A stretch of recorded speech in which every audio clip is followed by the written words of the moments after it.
Welcome,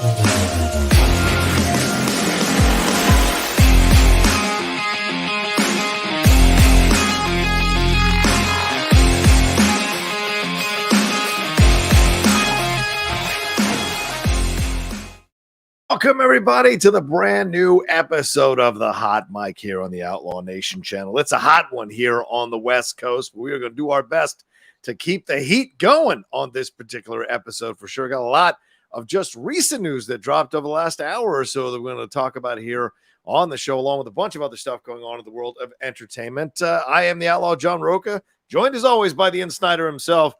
Jeff Sneider, how you feeling, brother? How you doing? I'm good, Johnny, baby. Yeah, man, it is. We're close to Friday. We're close to that weekend, brother. Close to Labor Day. You can taste it. I'll take those 3 days off and have a little fun by the beach for sure. Like McDonald's. What's that? It tastes like McDonald's. I can't wait. Oh my. But yeah, we are so excited to be diving in yet another live show here this week. We're an hour early because Jeff's got plans afterwards, so we had to move it up a little bit. But we are here to give you our full show and our full attention, talking about all the stuff going on in the world of entertainment, trailers, reviews, big news that's breaking, controversial takes, all of it happening here on this episode for sure. The way you can help this show every week, the way you can help keep this show going are the StreamLabs and the SuperChats. Those are so important. Jeff and I love doing the show, but your support is what keeps us doing the show as well. And it's important to show your love here on StreamLabs and SuperChats. You see the address right above Jeff's head. It's pinned in the chat. It's in the description of this video as well. And maybe down the road, we'll move away from this model and do more subscription-based stuff. But for right now, this is what we have. So show your love for us here as we go along. And already a few of them have dropped, and we'll get to them in just a little bit. Jeff, we should lead off the show with a couple of things that broke just before we started. There's a big email scandal here in the Directors Guild of America. This just dropped from Variety.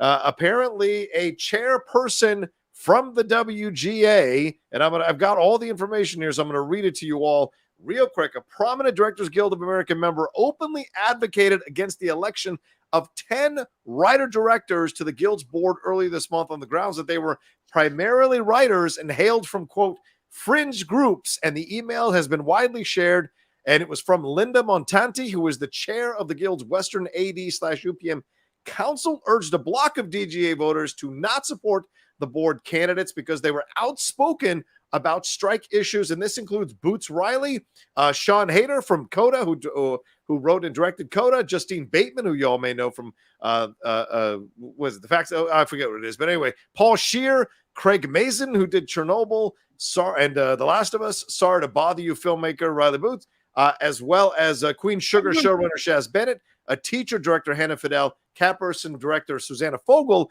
Beta showrunner Tanya Saracho, and Little America director Tara Miel. So a diverse group of people were named here, and none of them did get elected to the board, Jeff. So what are your thoughts on this? A lot of people are describing it here in my quick perusal of the reactions here as union on union crime. What is your thoughts on this?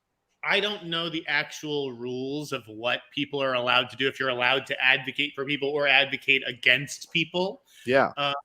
So I don't actually know the rules.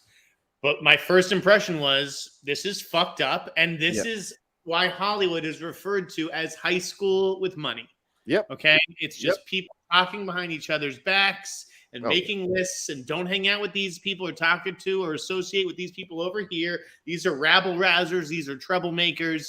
They're like fucking Boots Riley is not anti-DGA. Right.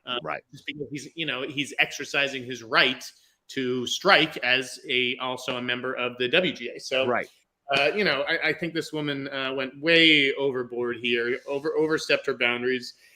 I hope that, I think it's Leslie Lincoln Glatter disciplines her or makes it clear that this is not how we do things in this guild. Those are my thoughts. Yeah, but a lot. She did hold a bunch of meetings, certainly emergency meetings, you would imagine, with a number of DGA members there to talk about all this. But a lot, according to multiple insiders, this is from the Variety article. This is what they're saying. The email puts in writing long-standing views held by more establishment sects of the DGA that some of its writer members are prone to pot stirring. One person familiar with the union said that these are primarily writers who are trying to get on the board, and they were asked not to support them because of their action. So, yes, writers stir the pot. That is what writers do. I mean, God, what would the world be if there weren't writers stirring the pot? I shudder to think. Okay, these guys are outspoken. Craig Mazin is obviously very outspoken, but I don't, he also really understands the issues and understands them in a way that's probably better than most. So I don't understand why we wouldn't want him on various boards and actually taking some leadership in this town where there's been a huge fucking leadership vacuum for years. Yeah. But this is super surprising because like this speaks to an elitism, in my opinion, an arrogance, because the DGA did sign that deal.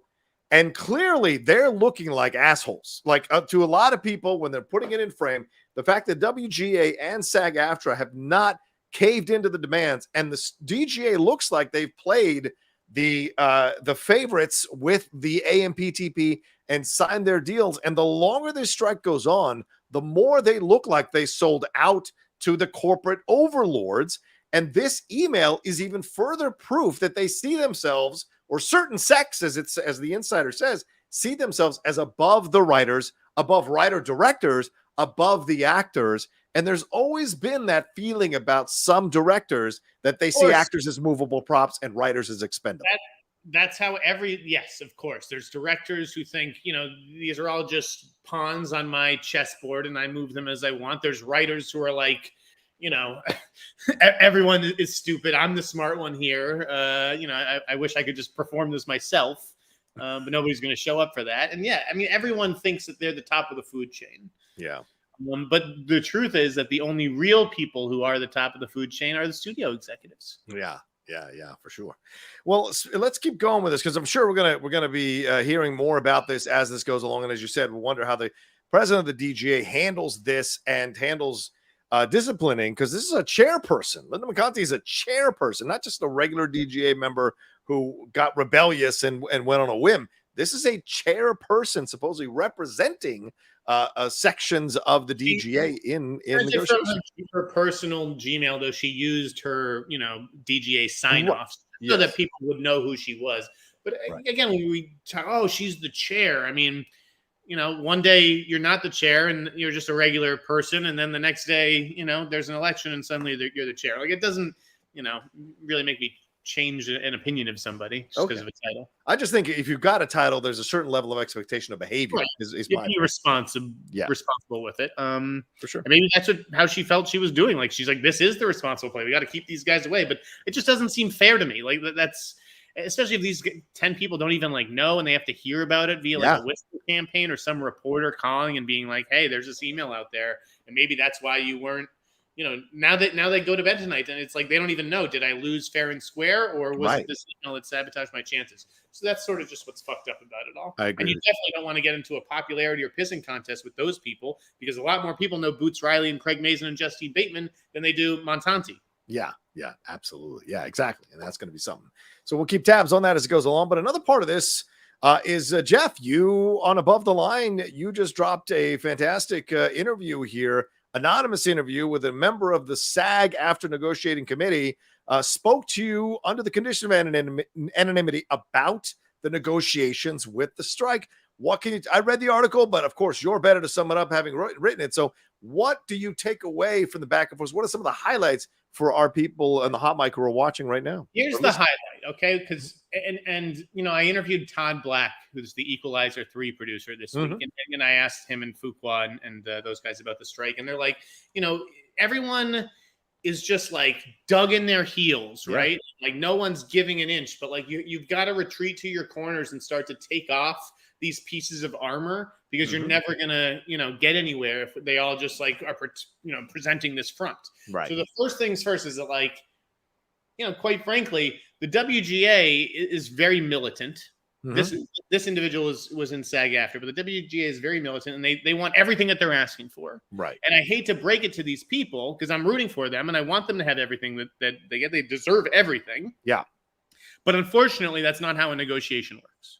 Right. You got to give and take. It's very rare that there's this happy ending where the workers get everything that they're asking for. You got to give on something. And so what I thought was interesting about this interview with the SAG, and again, we're talking about SAG after strike, was like, they don't want to give in on the big picture macro ideas, right? So AI, that's a big picture macro idea. What is negotiable to them and where they are, willing to concede, I'm sort of paraphrasing here, is the numbers. So if there's anywhere where there's numbers, man, I thought that was going to be like the easy stuff. Like, of course, just hand over money, but like the studios want control, the numbers are where the WGA, I think, will concede, and they'll say, all right, we want 2% revenue. We'll settle for 1% or 1.5%.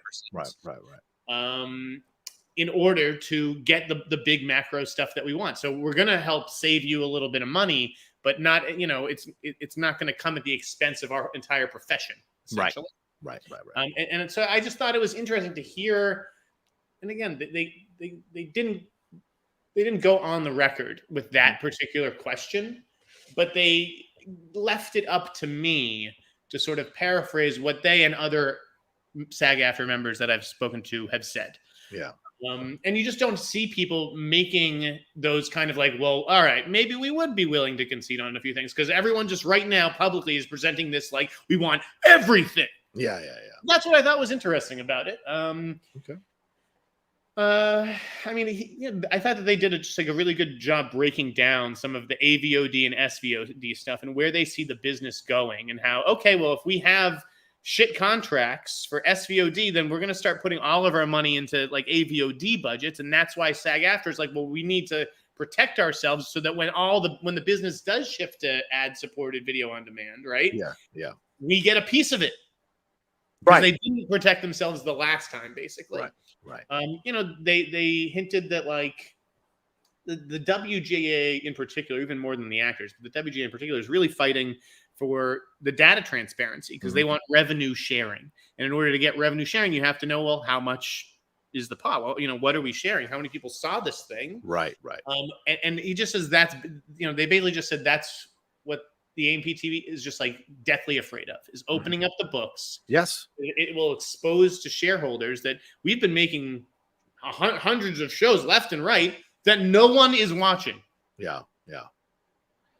I don't remember who it was that I read on Twitter earlier today or yesterday.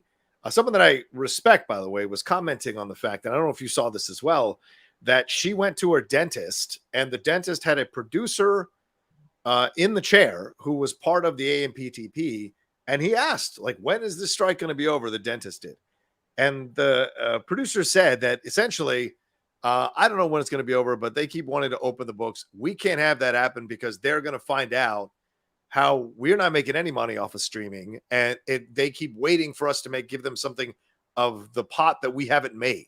So the question becomes, how can there be so much money available for the CEOs? Right. Yet the big thing they've been focusing on for the last 3 or 4 years is actually not a profit maker for them.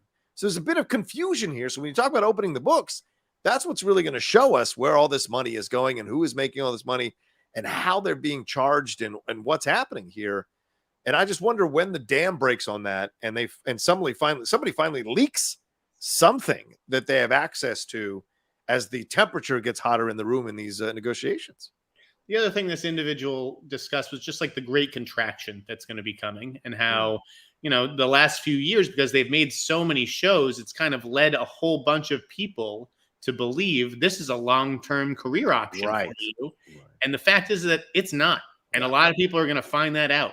The writers who aren't good enough, the actors who aren't good enough, whatever it is, it's definitely about to get a lot harder. Even though the contracts for those who do work might be better by the end of this, there's going to be a lot fewer of those contracts going around. Yeah, and I think we as fans of film and television, or critics or enjoyers of film and television shows, are going to have to accept that there might be a loss in the amount of content that we have been spoiled by over the last 10 years and recently on streaming as well, Jeff. And I wonder if that's a negotiation or a deal we are willing to make in this whole situation as a consequence of the strikes. Yeah. I mean, there's obviously a lot in play, obviously a lot at stake, but to me, it's just like this town is broken. And I'm not even talking about just the industry. The city itself, the entire city of Los Angeles is hurting right now. It doesn't feel the same. And I don't get, like, what are we doing this for? Why are all these people suffering? It's not like COVID, we couldn't help. Right. This is a situation you can help. And like, for what, money? So that you look better to some Wall Street investor that you're never going to meet? Like, what about the people who are, the other parents who you see when you're dropping your kid off at school? Yeah. These CEOs, you have to, you live in this city. You go to the restaurants. You're like, I don't understand. How do people even look you in the eye? Yeah. With this level of greed and how little they give a shit about just the average person. And they are, as the person says in this interview, just totally disconnected. Yeah. Like, when you are flying private and just like, you forget that there's airport security. You forget airport security even exists. Right. What was it? The thing with the presidential elections, you saw George Bush trying to buy a gallon of milk and had no idea how much it costs. These people who live in the pampered life, they have no concept of what it's like to be normal again, what it's like to be living a regular life. And so their inability, and by the way, most of them probably surround themselves with people that kiss their asses because they don't like to be contradicted, because they have issues with that as well. So how could they possibly have a very balanced approach to the world, a very balanced internal compass to be able to understand the damage they're doing long-term to their product and to the people who work to create the product that puts money in their pockets? So it's just kind of crazy when you're looking at all this. And also, Jeff, let me connect this part of it too. Yesterday, there was an article here from Deadline that was an exclusive about the CEOs finally sitting down in a room themselves. Disney's Dana Walden, Alan Bergman, Amazon Studios' Mike Hopkins and Jennifer Salke, Netflix's Ted Sarandos, Universal's Donald Langley, and Warner Brothers Discovery's David Zaslav were scheduled to attend a virtual sit-down that was later Wednesday, and Iger was not going to be part of this thing, and they were supposed to discuss all the stuff that's going on right now. Do you sense there might be cracks here with the CEOs as well, not to mention the DGA and WGA, which we just mentioned? Do you think, and the SAG AFTRA, they all have different needs, and they have done, an admirable job of sticking together, much like the guilds have. But as Barry Diller sort of said today, and as the person that I interviewed in Above the Line, they don't understand why people aren't finally just standing up to Netflix, because, it seems like Netflix's needs are different, and saying, go fuck, you guys go fuck yourselves. We're going to peel off and make our own deal. And that is still a distinct possibility that could happen, but it just seems like the AMPTP is very, united. They are putting a united front.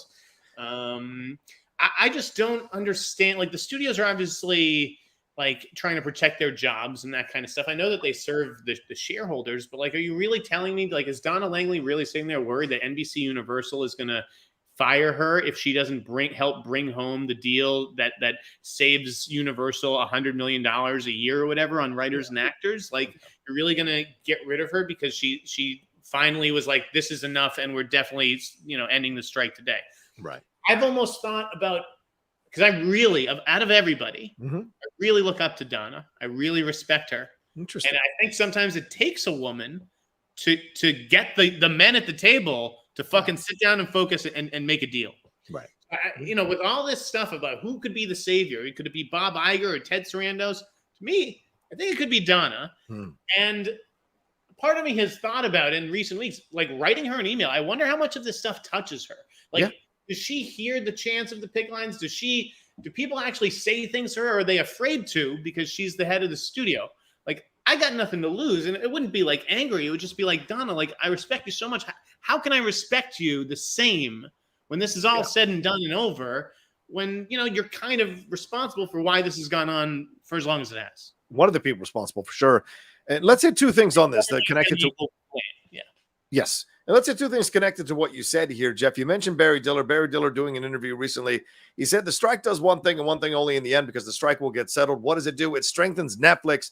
And you were talking about this. Netflix, to me, is like, what's his character in Game of Thrones, who's always like kind of in the background, setting people against each other. And you're like, how come no one else can see what Littlefinger is doing? How come no one else can see what Varys is doing here? And these people who are supposedly at higher levels of power are allowing Netflix to dictate all of this, because when it's all over, all the streaming services are going to be damaged, but Netflix might be the last one standing. And remember, people were writing Netflix's epitaph like 2 years ago when all the streaming services popped up, and they seem to have done an incredible end around here by being one of the biggest studios and whatever you want to call them, streaming services, pushing the strike, wanting the strike to happen. They've weathered the storm, and they have the deepest bench of content, John. Right. You know, like they have movies. They've delayed an entire studio's like a year's slate worth of movies, just like movies that I thought were going to come out this year that aren't. So whether that's Tom Hardy's Havoc or Jerry Seinfeld's Unfrosted, I mean, they just have so many movies that they can, you know, they're going to be fine next year probably. Whereas, you know, if this thing continues to drag out, it's the studios that are going to be hurting because they're not going to have their summer tentpoles and stuff ready. Well, that's what I'm wondering to see, if the studios do take this up and just go, fuck you, Netflix, fuck you, Apple, fuck you, Prime Video. We're going to do our own deal with our people and see what happens. Because, I mean, Adam Driver at the Venice Film Festival spoke about this, how Neon, an independent company here, was able to meet the demands that the WGA and SAG AFTRA were asking for in an independent way. So this film, Ferrari, wasn't done under the studio umbrella. So it's like, if they could do it, why can't the studios do it? So it's starting to look more and more like that could be a possibility, where studios maybe break off from these streaming services in some way if they can contractually, legally do it and work out their own deal with SAG AFTRA and WGA, which would be really monumental in so many ways. And that's sort of the thing to remember. It's kind of remarkable that they've stuck together as well as they have, because and I think it was maybe Rushfield who wrote about this in the Anchor, but like, these guys are rivals. Yes. When this thing is fucking done, it's back on. The war is back on. We are trying to stab each other in the back, get this project from you, lock this actress up when she's supposed to go shoot your movie. Like, these fucking people do not get along on a day-to-day basis. But just they're coming together because it's in everyone's interest. Eventually, it won't be. And it'll just be serving Netflix. And then they're going to look around and be like, we are all suffering here except this fucking guy. Yeah. And look, the AMPTP clearly knows that they're in a little bit of trouble. I mean, we just had that article come out citing the Gallup poll that 72% of Americans are more sympathetic to the plight of the television and film writers than the AMPTP. Only 19% are sympathetic to the AMPTP, and 67% compared to 24% sided also with the actors as well in this situation. Certainly that's something to think about. And I think as a result, we saw them hire a new consulting firm in the Levinson group here, led by Molly Levinson, who was just defending the U.S. women's national team in their fight for equal pay against the corporate overlords of the United States Soccer Federation. Here she is going the other direction, and they issued this horrendously stupid NYT profile piece on Carol Lombardini, where they were trying to turn the actors into elitists for not wanting to eat at quote-unquote chain restaurants. I mean, it was a stupid move, and this just makes this more and more ridiculous how out of touch they actually are. It's almost, if someone wrote this in a script, Jeff, you and you would criticize the show for being stupid to think people would be this way, but they are being this way. That's what the person that I interviewed on Above the Line said. They're just like, this doesn't make sense. You know, like, PR is not your problem, AMPTP. you could hire the fucking God as your goddamn publicist, and at the end of the day, like, you ain't gonna win that battle. So this money that you're spending on all these publicity firms, like, again, why not just save this and apply it to the payment that you're eventually going to have to make to the writers and the actors? It makes no sense. And in the end, like everything else, it's the lawyers and the publicists that get rich off this shit. They're all going to make, because Molly doesn't care. Molly's going to take the hit, but Molly probably negotiated the deal going, look, you guys are at an all-time low. I'm going to do the best I can, but you better pay me up front, and then we'll see what happens. And it's going to be interesting, though, how that damages things going forward. Listen, guys, New York Times. This is the New York Times. They're the best outlet in the world. I would put my stuff up against theirs any day of the week as far as Hollywood reporting goes. Any day of the week. Not even blink in a contest against Brooks Barnes. All due respect. Especially recently. All right, let's stop for a second. We got 460 of you watching us right now. We appreciate it madly. We didn't intend to lead with the strikes, but hey, a lot of stuff was happening, so we covered a lot of it here on the show.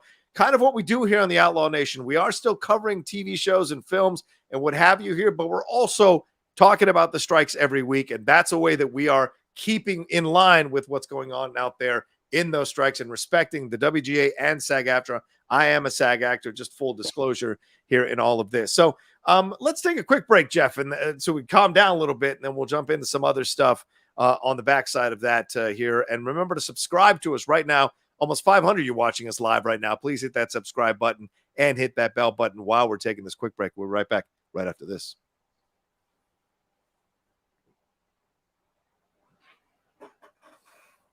All right, Jeff, we've got some StreamLabs super chats that come through, but before I get to them, I want to move on to another topic, and then we'll swing back to these things. So let's take our mind off the strikes here, but let's move on to something that I kind of want to see your take on. The internet this week has blown up a little bit about James Gunn and these posts about Batman from 12 years ago that some people unearthed, some angry people who hate James Gunn unearthed. Let's bring them up real quick. I'm not going to read all of them because you guys should do your homework now, but these are the ones on the right are the big ones here. Talking about the 1989's Batman.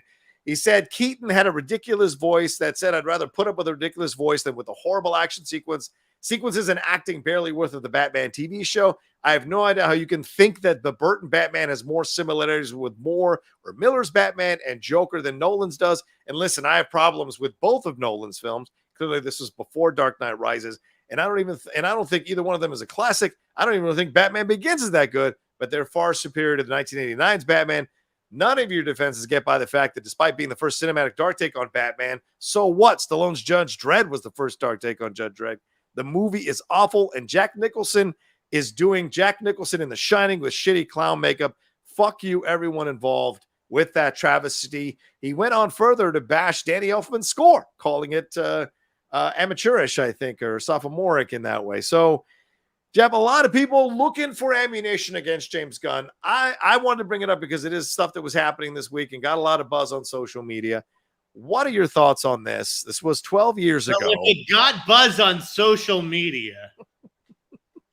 Holy shit, John. What do you bring? What are we talking about? Listen, pal, I send you the rundown. You got an issue with something, you let me know. I told you that. This was a trap that you walked into. I could have said on the rundown, why are we talking about this? But I actually want to do it right here in front of Great. everybody. Let's talk about it. I don't understand. Do we need people to, only to have liked every entry in the franchise that now they're taking over? Like, okay, what's wrong? He's entitled to his opinion. I've always loved Batman Returns more than the original Batman.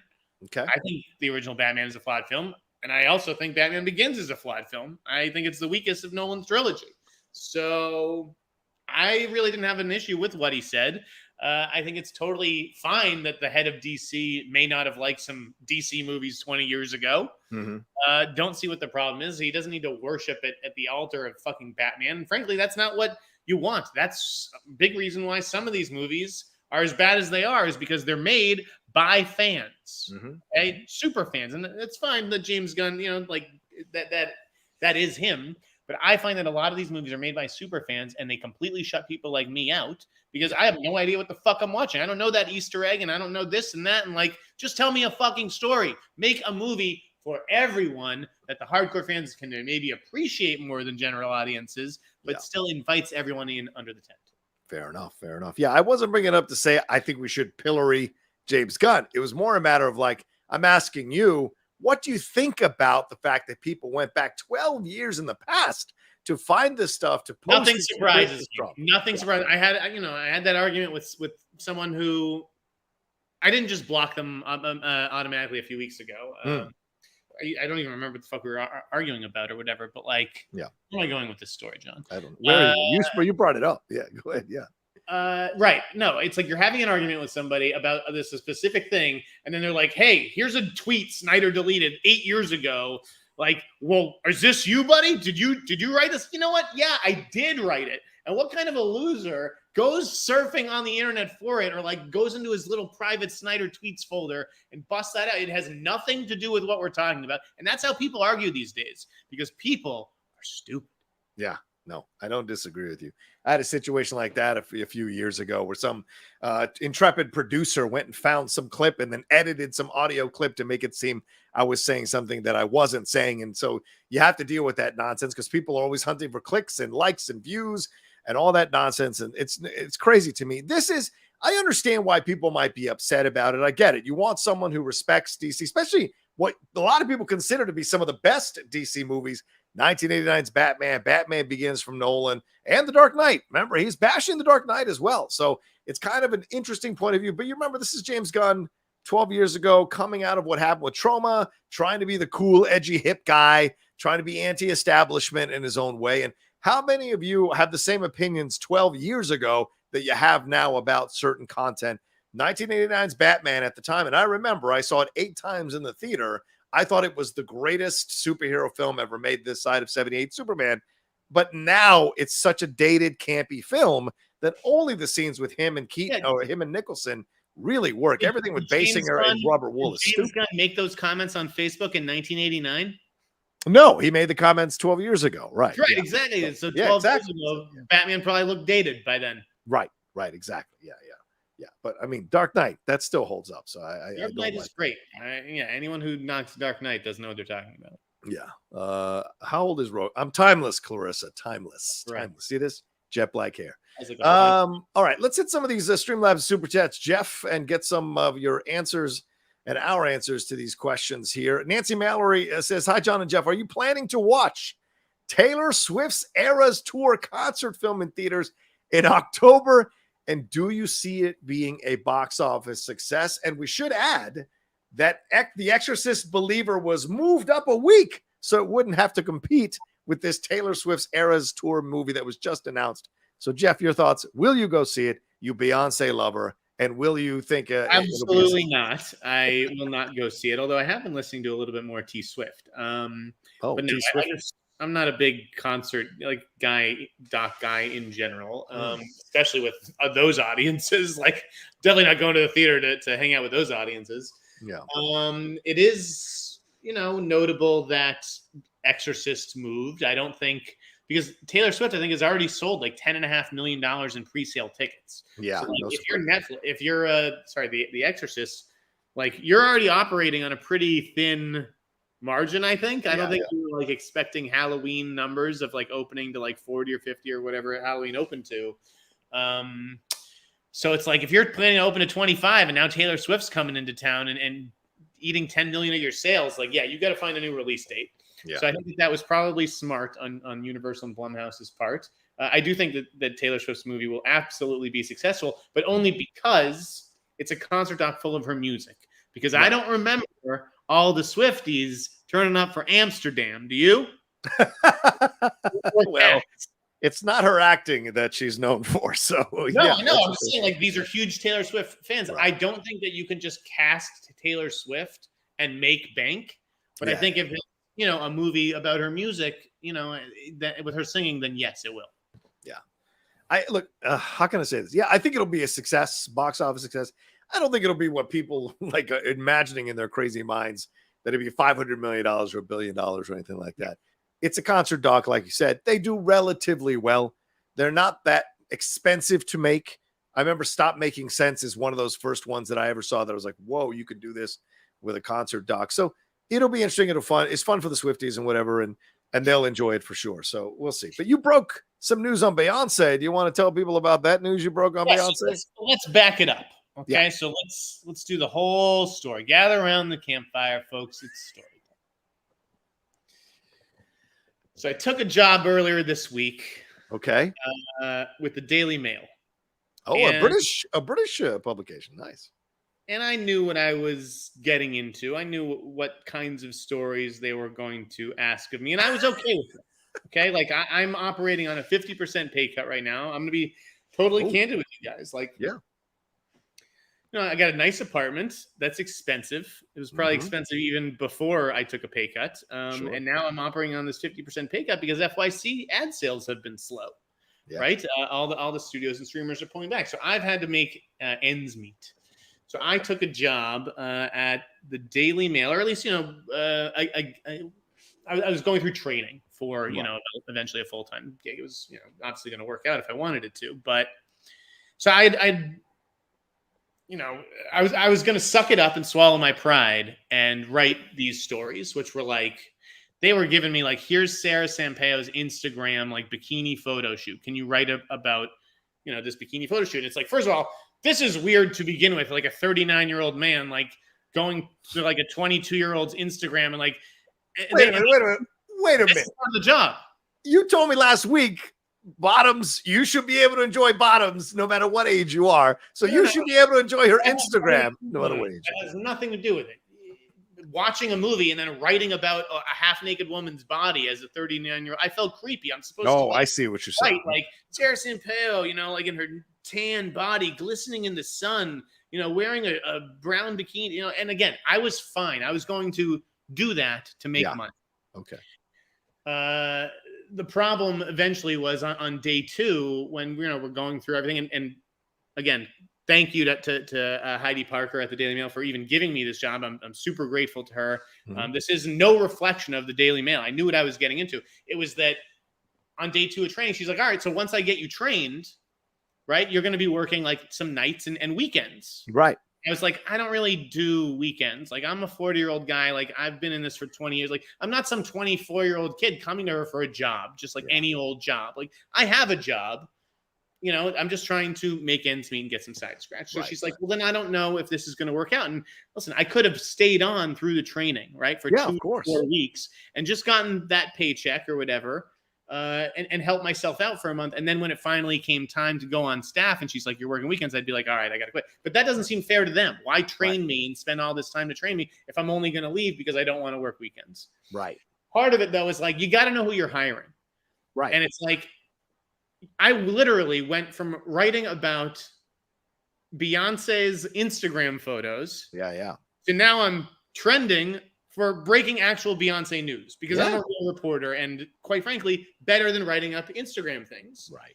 So I basically placed a bet on myself. I quit. And I was just like, listen, I don't think that this is going to work out. I don't think this is for me. Right. And I think as a journalist, this is the lesson I'm trying to impart to you guys is that you have to know yourself and you have to know what you can do and what you can't do and what your strengths and what your weaknesses are. Yeah. And even though I could have sucked it up, for the money and done those kinds of posts, it just ultimately is taking me away from the stuff that I am good at. And the money wasn't ultimately worth it. And again, just like I'm too old to be giving up my Saturdays and stuff like that. They made a movie about this, by the way. What? Yeah, I think they made it. So I go on Twitter and again, very grateful to the Daily Mail. I go on Twitter and I say, hey guys, I want to be honest. Like my dad got down on me because he was like, I know you're afraid right now, but you can't show that fear. And I'm like, but I believe in showing my vulnerability. Let people know, I'm struggling and I need some help and I'm looking for freelance opportunities. And this is what I even did. I took this job to support myself. That's how badly I need it. Yeah. Writing up these bikini stories and stuff. So like, anyways, I put that story out there. My dad's like, you got to delete that. That makes you look bad to an employer. No one wants to know that you took a job for 24 hours and left. It speaks bad of you. And I'm like, no, it speaks the opposite. It speaks that I know who I am and what I can do. Now, because it just so happens that the one story that I completed before leaving the Daily Mail was about Beyonce. Yeah. I put that out there and someone DM'd me and they said, hey, by the way, I heard this about Beyonce and this, this movie basically was shopped around for 4 to 6 months ago. They heard it and nothing had ever come of it. No one had ever reported on it. Yeah. And so, then it's just a single source, a trustworthy source, but a single source. And then, I started beating down the bushes. I've made every call imaginable in the last 24 hours. Yeah. No one from Beyonce or her side even acknowledged receipt of an email or a phone call or anything. Not like I'm looking into it or like. Right. And, but I did get someone who was basically like, listen, I can't talk about this, but you can call Beyonce. Wow. And her team. And it was like, okay, so this is definitely real. Especially when I started getting like a description or two, you have to ask the streamers too. Like, hey, is anybody over there right rid of this? Like, am I making this up or like, someone over there got to look at it. And I don't know why no one's bought it, John. Yeah. Okay. I don't know really what it is, because we had a better idea when Black is King was announced, when Lemonade were announced, what they actually were. Obviously, this is tied to the Renaissance tour and everything, but I don't know why nobody bought it. I'm told it's very artsy. Yeah. Very weird. It's directed by this Nadia Lee Cohen, or did I already mix that up? Nadia Cohen Lee. I always forget. Anyways, she's like this striking artist and up-and-coming filmmaker. You with us, Sean? Yeah, I'm listening. I'm looking up the name, so she's this up-and-coming filmmaker, and I think Beyonce really, trusted her. I don't know whether she got bad feedback from the streamers who passed, or if maybe she just didn't love how it turned out herself. Maybe, I don't know if she's planning on, doing reshoots, or just, I don't know what the holdup is. I'm just told the project's in limbo, but it's real. It exists. It was shot. Okay. And so I don't know when we'll see it, but the streamers are getting more and more hungry for content, right? Yeah. I wouldn't be shocked if someone made an offer for the next Lemonade or Black is King. Yeah, Nadia Lee Cohen is the director. She's British. NLC. She has done stuff for Tyler, the Creator, A$AP Rocky, Katy Perry, Kali Uchis, and worked with brands like Adidas, Balenciaga, Gucci. Yeah, you're just reading my story. Right. I'm looking at the breakdown of your story here.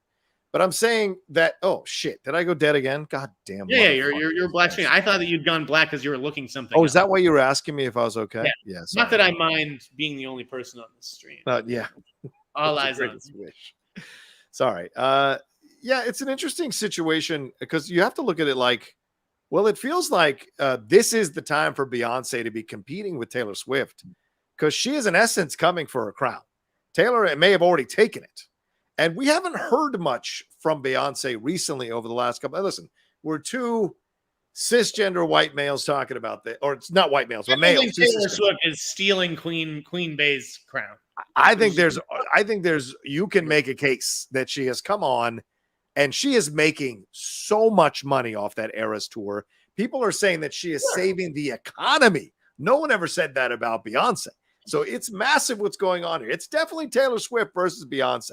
It's Godzilla, essentially it's that. Two big monsters. Get two talented women against each other, John. I'm just saying, no, I think it's a great thing because they are leading the industry. No one's talking about any male artists the way they're talking about Taylor or Beyonce. So this is the battle. And I would imagine maybe, these people weren't ready to buy it. But if Beyonce gets behind this thing, is going to make some adjustments and it starts to become a thing behind her press, like her machine, her PR machine gets behind this movie, and then it becomes a competition. I think that could be a real interesting thing and a healthy thing to see as well. Look, you know this, Jeff. Artists are inspired by competition. If someone is coming after them and doing better, we're watching Winning Time. Both Larry Bird and MJ and Magic Johnson inspired by each other. The greats are inspired by other greats to be as great as they are. And when someone comes for their throne, that inspires them to work even harder to retain that throne. So I think that's what's happening here. And so maybe Beyonce wants to make some adjustments so that she can get this in a better place before she sells it. Maybe it's great. And it's just because I speculated, when I was talking with the source about this, could the price tag just be too high? I mean, these films can be expensive and they don't necessarily have the rewatchability that certain things do. Plus it's like a short, like some, I think Black is King was like 65 minutes or one of them was 65 something. So it's like, this is a lot to pay for 1 hour of content, maybe. Right. So maybe that's why they pass. They're also in belt tightening mode. Yeah. It may have been that Beyonce decided to make this movie a year or two ago or something when the streamers are just buying up everything. And she's like, I'll be able to sell this no problem for 20, 30 million. Right. And now 2 years later, when it's finally finished and we're going to show it, everyone's like, we got to cut back on a whole bunch of stuff. Yeah, we can't do 20, 30 million for that. I don't know what it is. That's why I would have liked to have had a conversation with someone on Beyonce's team. Totally. Clearly, I don't write for Rolling Stone or some legacy media outlet, so nobody feels the need to respond to me. That's fine. How it works. That's what I do. I shake the tree. This is out there now, and if we don't hear more about it in the next week, then every other legitimate reporter has failed at their jobs. Fair enough. Fair enough. All right, let's keep moving on with these. Love says a while ago, you heard that Kathleen Kennedy needed a Star Wars movie to be in theaters by the end of 2025, or she would have to resign. With the strike going on, how likely do you think that it will be that she will meet that date, Jeff? I think that date was very. I mean, I think that they're going to make the date anyways. Yes. Okay. I do think that they will, but obviously all that stuff was, I don't think anybody foresaw a 3 or 4 month strike that could end up being like a 7 or 8 month strike. Right. So yes, that would affect my prediction. Fair enough. All right. Carlton Banks 007 says, "Hey, John and Jeff, y'all are beautiful people." Oh, thanks. Please tell me, do you have Star Wars movies news? Any scoops or on casting or movie related news? Yeah, Jeff, we haven't had a scoop last couple of weeks on the show. Anything Star Wars related you might have, or any other scoops or rumors you might have heard? No, I don't think so. Okay. No. I heard this wasn't a Star Wars thing. This was a rumor. I don't know if there's any legitimacy to this, and this does not come from like a normal source. It's like very secondhand. Okay. Sorry, I'm adjusting my camera as you speak. Go ahead. It's all good. But the rumor that I'd heard a few weeks ago is that like Tarantino had basically cast up the movie critic before the strike. I had heard that rumor as well. Right. And so like he knew who he wanted, but like nobody could announce anything and everything. Right. And so like, again, I don't think this is going to be a real traditional leading man because I just don't see pretty boy Jake Gyllenhaal or whoever is in their 30s or 40s and would be the lead in like a major movie. I just don't see them as film critic material. So I think it's going to be a bit of a surprise. Right. I think it'll be maybe a first timer for Quentin. I mean, he doesn't work with a lot of young people. It's true. In general. Yeah. And the name that I'd heard, again, do not know if this is real. Aggregate at your own risk. I would not write this on my own site. Someone mentioned Paul Walter Hauser. Ooh. Who is a schmoem guy, who is someone who clearly is passionate about movies, might be able to talk the talk with Quentin if he ever got an audition. Yeah. Is a little heavy set. I think most film critics are. I mean, they spend hours and hours and hours eating popcorn in movie theaters. That's okay. Yeah. Nothing wrong with that. Sure. But that's how I envision this character, around 35 and a little, overweight or whatever. And it wouldn't shock me. Okay. It wouldn't shock me, especially with how quickly all the Fantastic Four rumors were put down and everything. Yeah. People are like, oh, it's definitely not Paul Walter Hauser. He's definitely not the thing. Right. I don't know. I just don't know if there's something there. Okay. I heard something crazy, and here's what I'll say. According to this person, the source is only 60% right. So I'm going to throw this out there with that disclaimer. And as Jeff said, don't aggregate this. This is just for fun, us having conversation. Yes. But according to one of my sources, they are saying that the DC's The Authority is possibly cast with all the characters and actors that they're possibly looking at here. Jenny Sparks is Keira Knightley is Jenny Sparks. Alexander Skarsgård is Apollo. Sam Worthington is Midnighter. Keke Palmer is playing the engineer. Riz Ahmed, the doctor, and Gerard Butler as Jack Hawksmoor, with the villain possibly being played by Ken Watanabe or Kaizen Gamora. So, and the director, Matthew Vaughn, writer, Drew Goddard. So these are things that I'm hearing from someone who's the source they got it from is only 60% right. So don't run with this and say it's the truth or anything like that, or the Hot Mic officially announces this. This is just for fun. And who knows? And if it does happen, then you heard it here first. And if it doesn't, you can't blame me. I mean, I guess it's possible. I actually feel like that ensemble that you mentioned would actually have like some chemistry. Yes, I agree. And yeah, none of them have really done superhero movies or anything like that. Right. Yeah, for some reason that cast passes the smell test. Ooh. But and I like that someone is going like with Worthington in another big position, because it's like this guy's the star of two of the biggest movies of all time, and like doesn't get cast in anything else that anyone else would like ever watch. Hacksaw Ridge 2. Right. Exactly. I kind of do like Sam Worthington. He's grown on me. So yeah, I hope that is true, and I like the mixture. Like Kiki and Kira is an interesting mixture. Alexander and Sam and Gerard and Riz. That's an interesting crew of dudes, you know? Yeah. I like them. That sounds cool, I guess. I have no idea if that's legit or not. What's the other rumor that I saw today? It was a Fantastic Four one. Ooh. Josh Hartnett for Dr. Doom. Oh, yeah, I know you'd mentioned that a few weeks ago that it was possible. You mentioned that they were looking at Josh Hartnett for something. I thought I said that we should look at him after like Oppenheimer. And that's maybe what you said. Yeah. I don't know if I'd actually said that they were looking at him, but I think it was Giant Freaking Robot that said that he may have been offered Dr. Doom. That's nice. Again, Dr. Doom is going to be a very small role in Fantastic Four. I think you'll maybe see him at the end or in a post-credit sequence, but I'd be okay with that. I mean, I like the Hartnett assance that we're about to experience. I agree, 100%. All right, let's keep going on these StreamLabs. They're certainly sparking conversations with us. Orange Chicken says, is Jeff's favorite item from McDonald's the Filet-O-Fish? What is the best thing you're going to eat this long weekend, Jeff? Just so you know, I have never had fish. At McDonald's? Or overall? Period. In your entire life, you're from fucking Boston, and you've never had fish? I've never had lobster. I've never had clam chowder. I've never had a banana. And I've never had a salad. That's true. And if you saw this guy on the court, you'd see that it was true. That was true.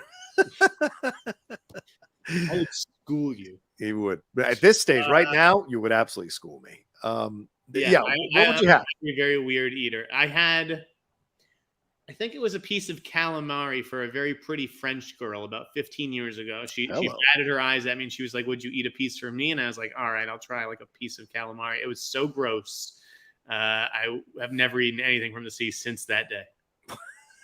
The sea was angry that day, my friends. Sea was angry that day, my friends. Jeff Rocha. Oh, my God. Any news on the Batman 2? Will Clayface be in it? Jeff, you hearing anything about Batman 2? I haven't heard it. Nothing firm or official. I've seen those rumors, though. And, Clayface makes sense as a villain. All right. And John Sneider Kenobi says, any Marvel updates? Is Kang still going to be the big baddie? What about the Fantastic Four?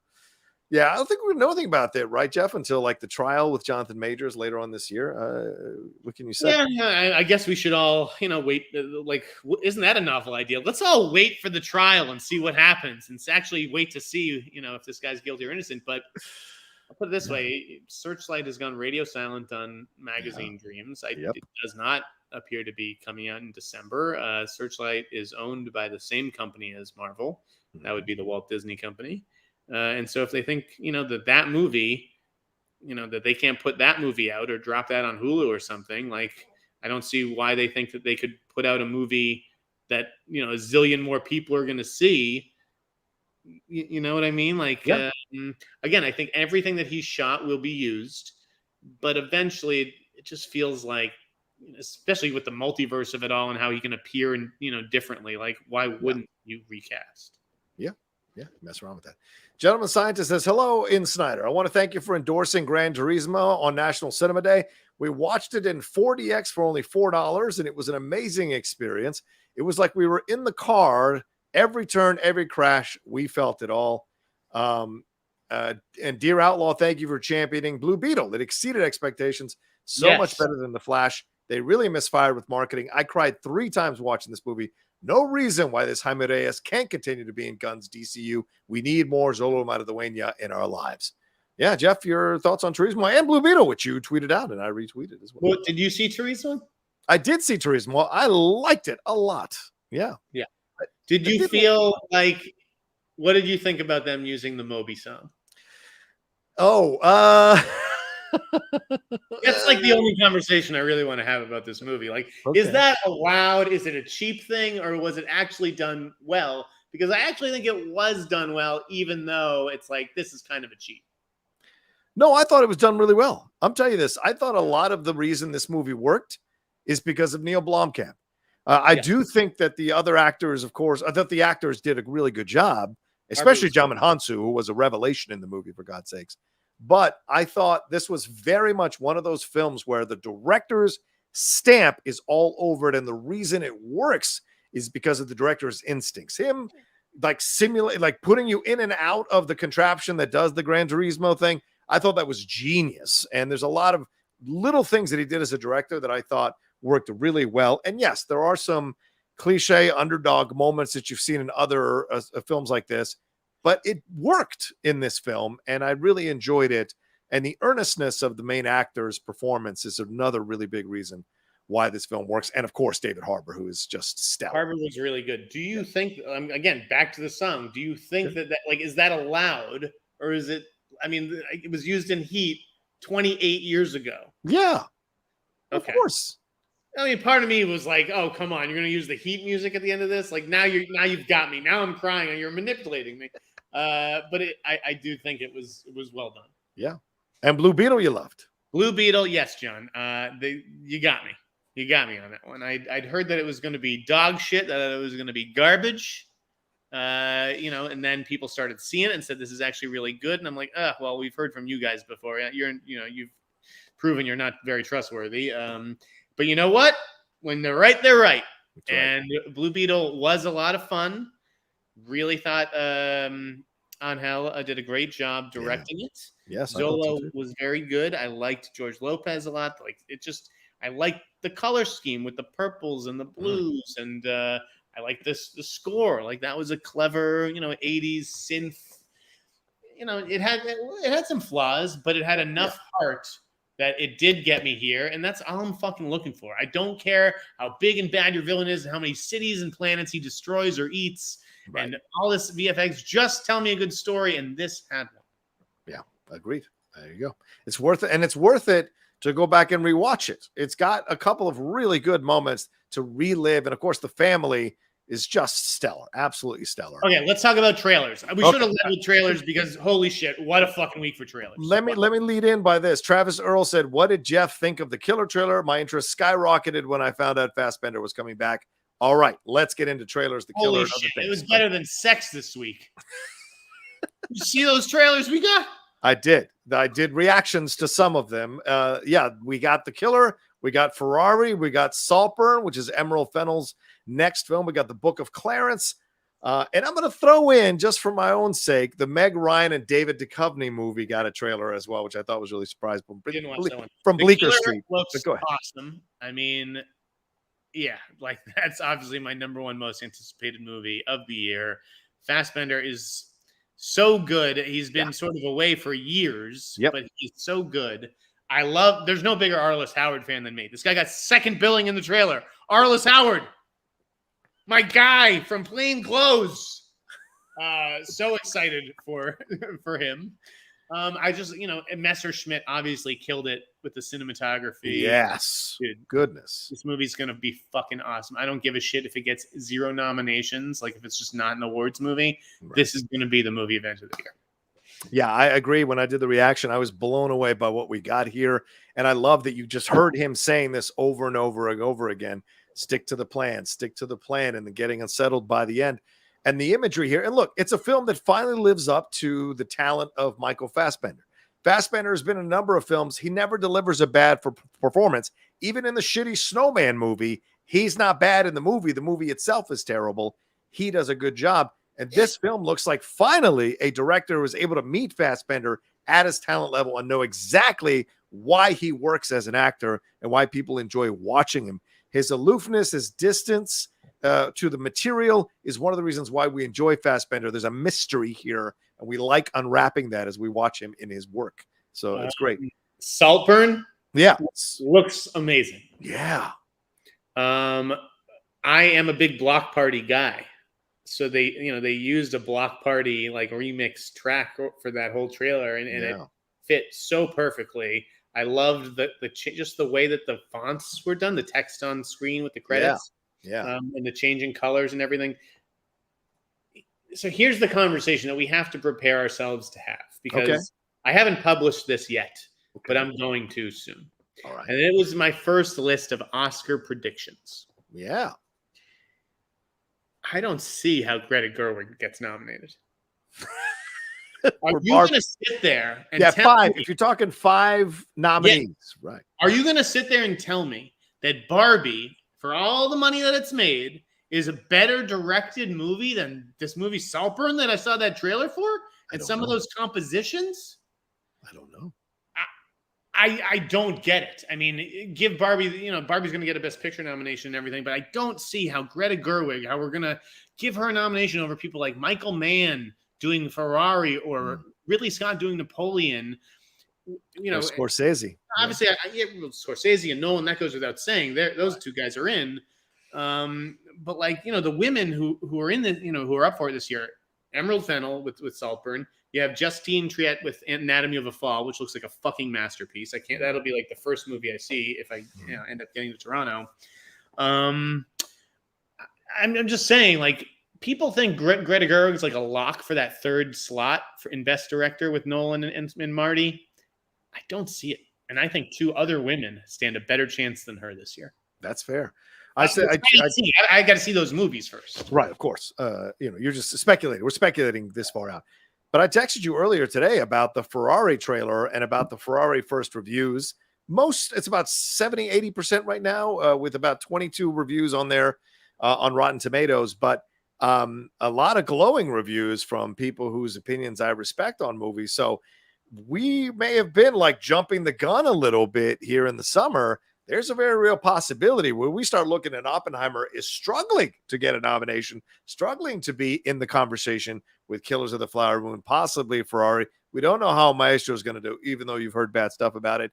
We've got other movies coming in like Killer and stuff. Who knows how this is all going to play out? But clearly we got a fall movie season that too many people were overlooking before they started already anointing these films as locks for certain things. It's going to be a good fall season for sure. Ferrari sounds like it's good, but not quite great. Right. That's what I sort of took away from the reviews. It doesn't really, I don't know if it'll be like a big awards movie. I mean, Penelope Cruz sounds like she's going to get nominated, but it doesn't sound like Driver will. Okay. I do think Michael Mann has lost his fastball. This may be the best Michael Mann movie in quite some time. Okay. But I was doing those Best Director predictions, and I thought about, well, okay, if I'm not saying Greta Gerwig's in the 5, who gets my alternate slot? I was like, her or Michael Mann. And I did go with Greta Gerwig over Michael Mann because Michael Mann has never really been an Academy guy. He's only been nominated for Best Director one time for The Insider, I believe. So, I listen, I'm pumped to see it. But I don't think it's going to be like an Oscars juggernaut. Yeah, I enjoyed that Ferrari trailer a lot. The Book of Clarence. Any thoughts on the Book of Clarence? Did you see that trailer? I did see that trailer.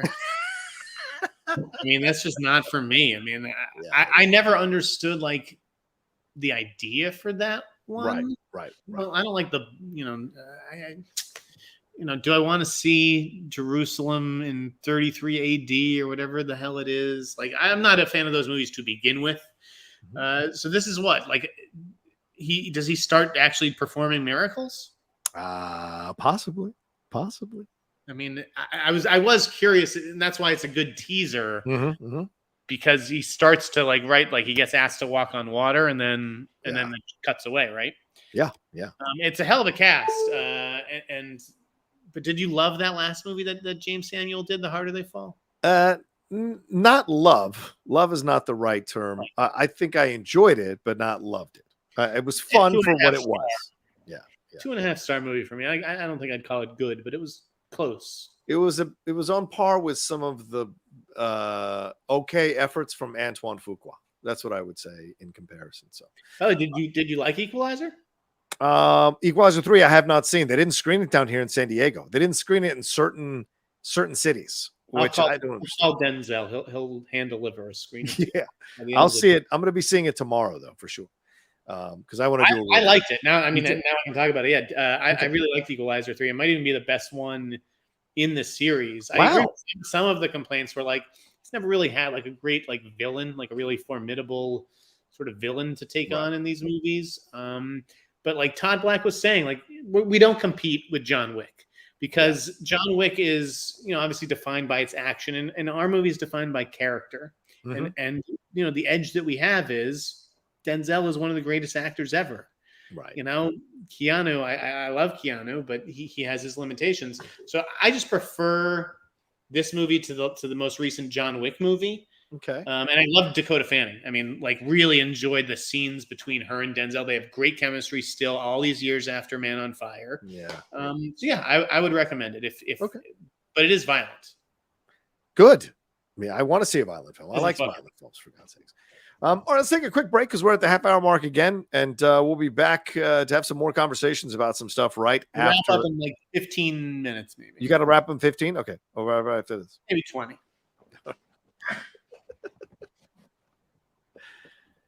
That's my friend Jeff Sneider. Committed. All right. Well, let's run through these topics. Yeah, let's run through these topics real quick then. If you've got 20 minutes, and we'll get to these others stuff that people have sent here. The Marvels clocking in at 90 minutes. Does that make you worried? Yes or no?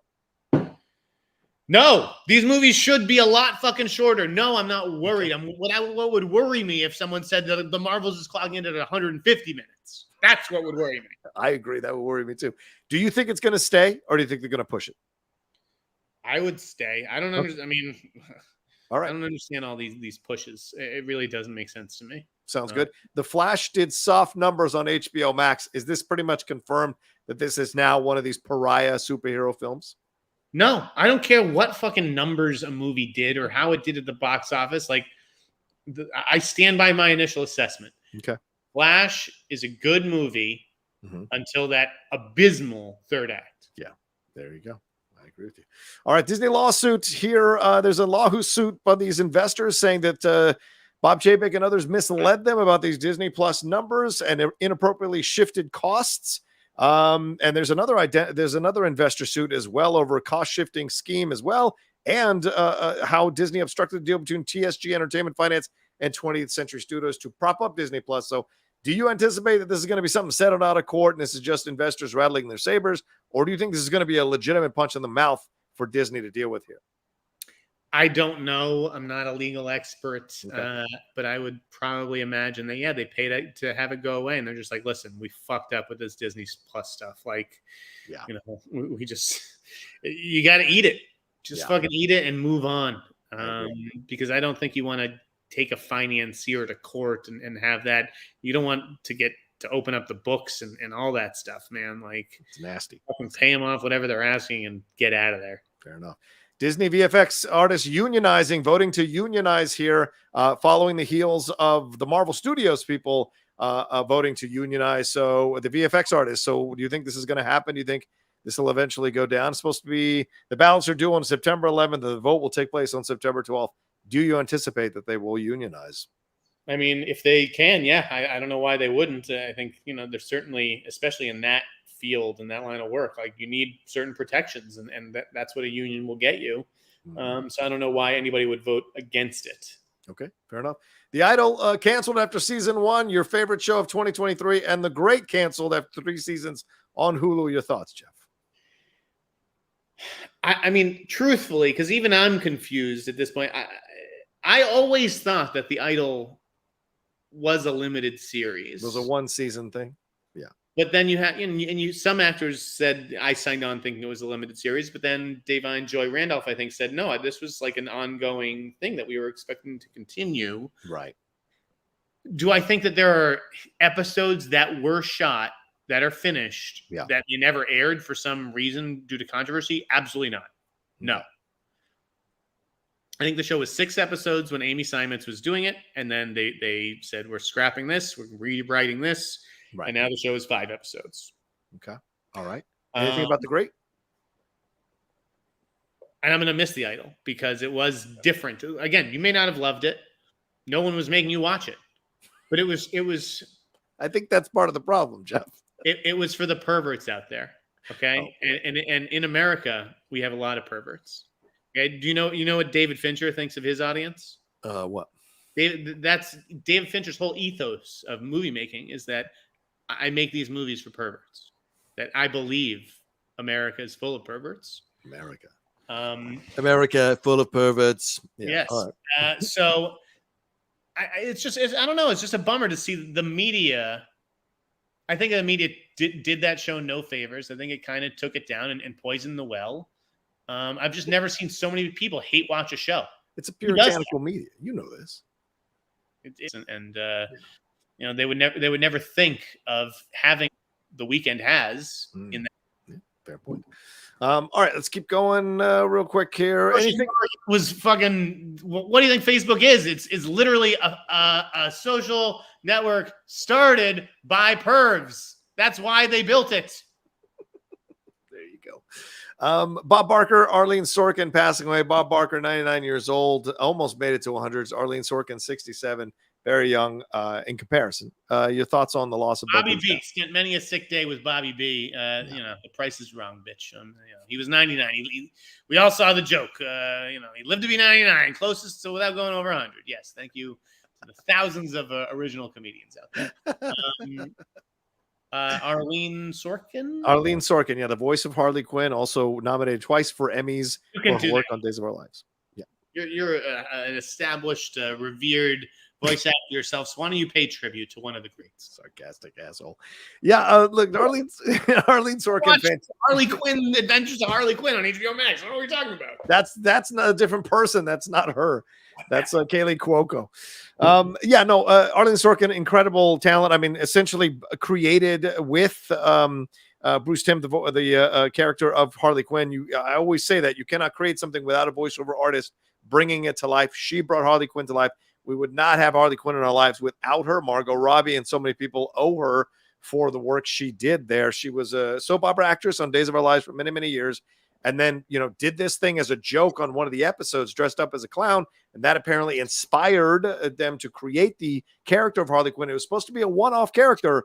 And she did such an incredible job. And the fans loved it so much that she kept coming back. And then they created a whole mythology.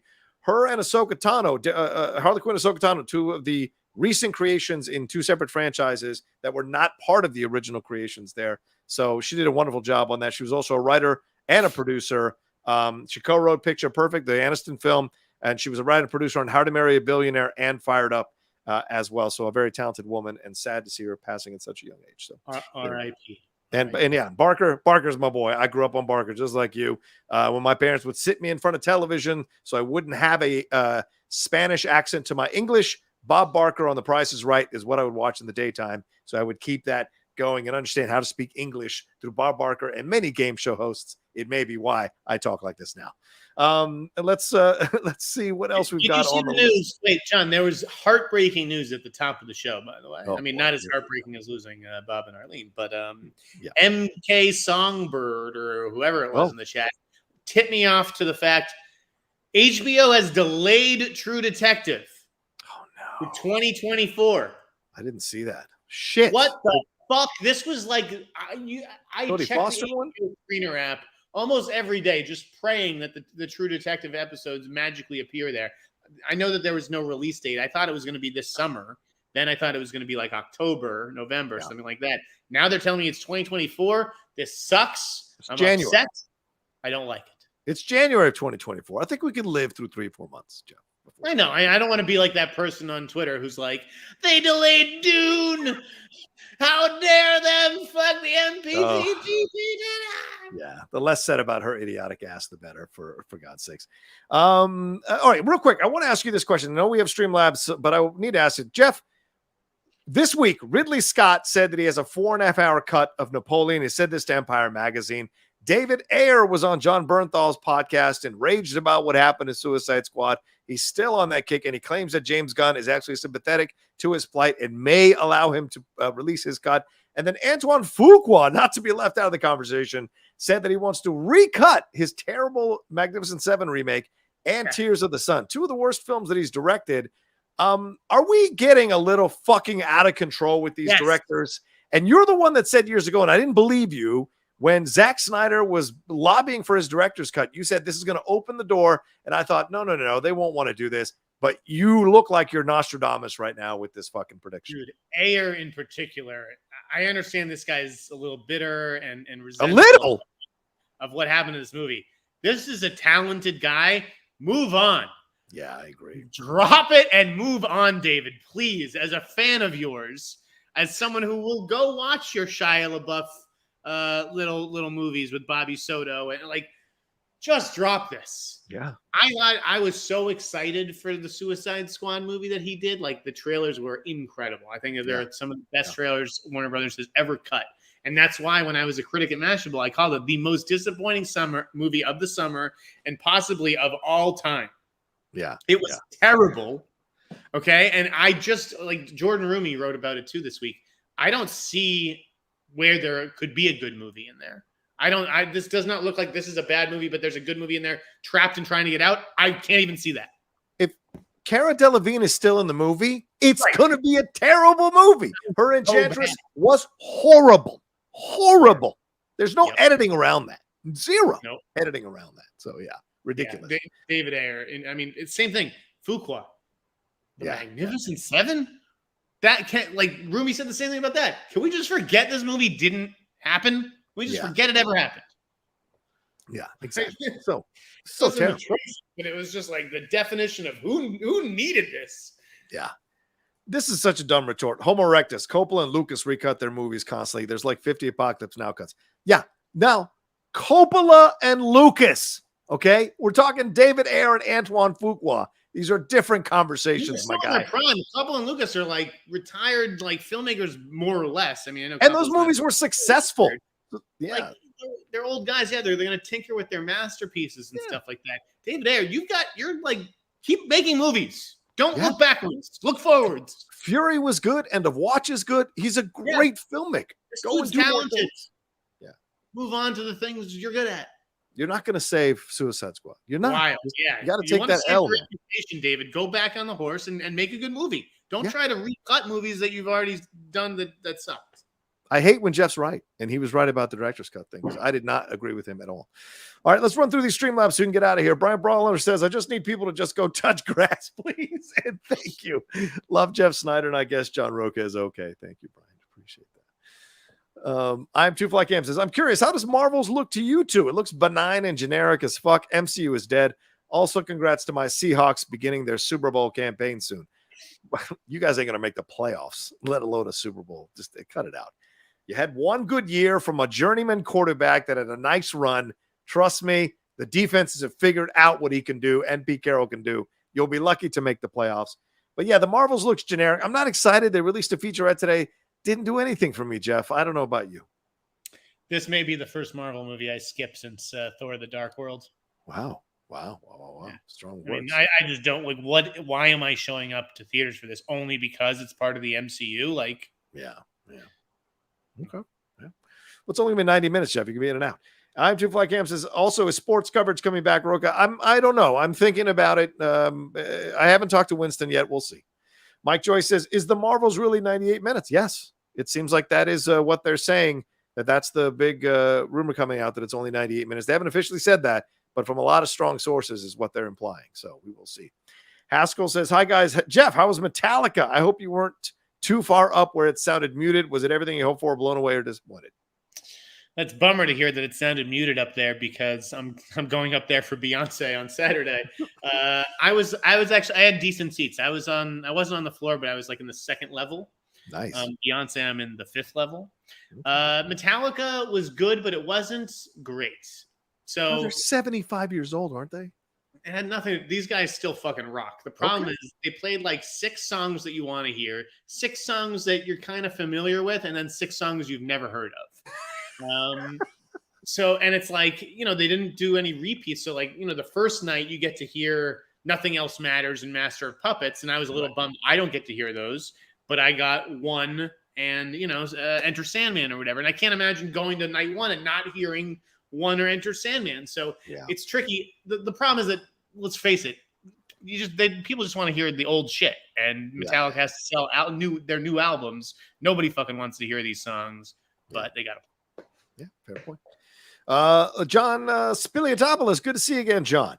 If you were right about the Authority cast, do you think DC will get bad feedback not hiring gay actors for Apollo and Midnighter? They're both gay characters. I think actors should act, but not everyone thinks that way.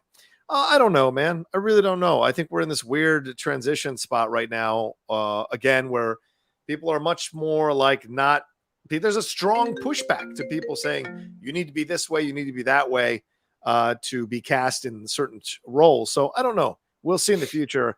I think that's something more. There's going to be maybe a complaint about it, but I think people are more looking for, is the cast right? Does the cast fit?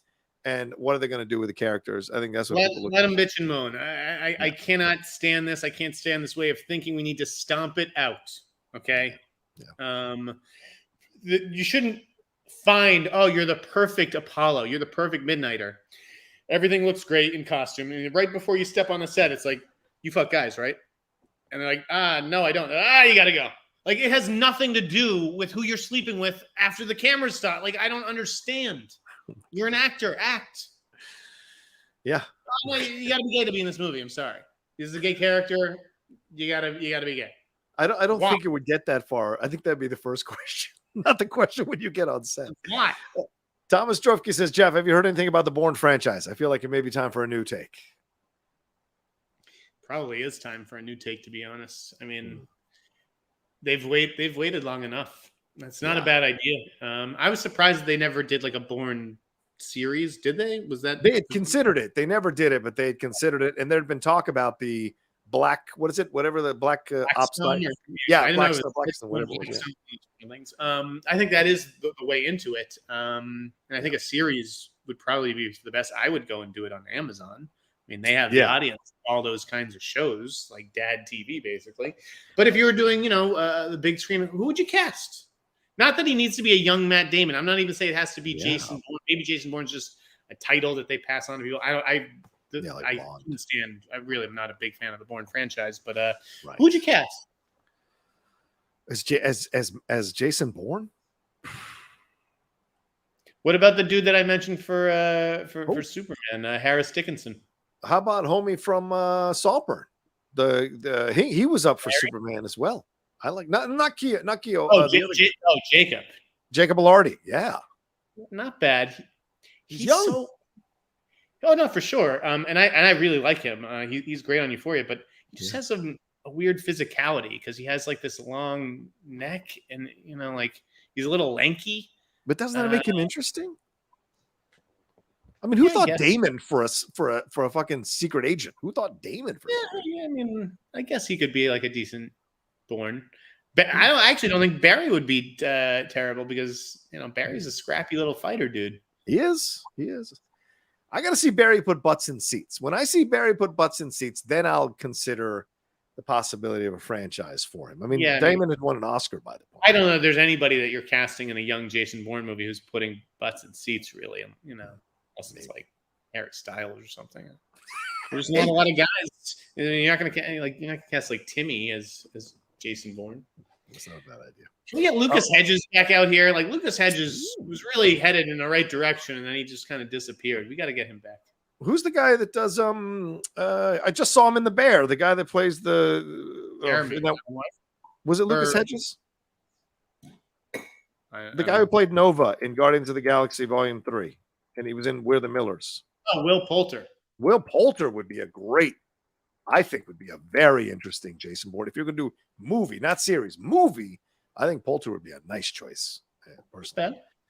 Anyways, what's next? One last thing. Do you think the Academy is sweating right now, Jeff? With what, like the strikes and the Oscars? I guess so. The strikes and the Oscars. Yeah. No, I mean, the Oscars aren't going to be until March. I've basically been assured there's no way this thing goes past January. Oh, interesting. Okay. You heard it here first, gentlemen, ladies and gentlemen. I don't know if that's first. But... I think that's everything I wanted to ask you. Oh, yeah, the Netflix paying royalties stuff. Anything you want to say on that? How they were able to pay German and Sweden creatives, but they haven't been able to work this out for American creatives. Anything you want to chime in on about that? I mean, no, not really. Okay. Yeah, you can't afford to pay everybody, I guess. I mean,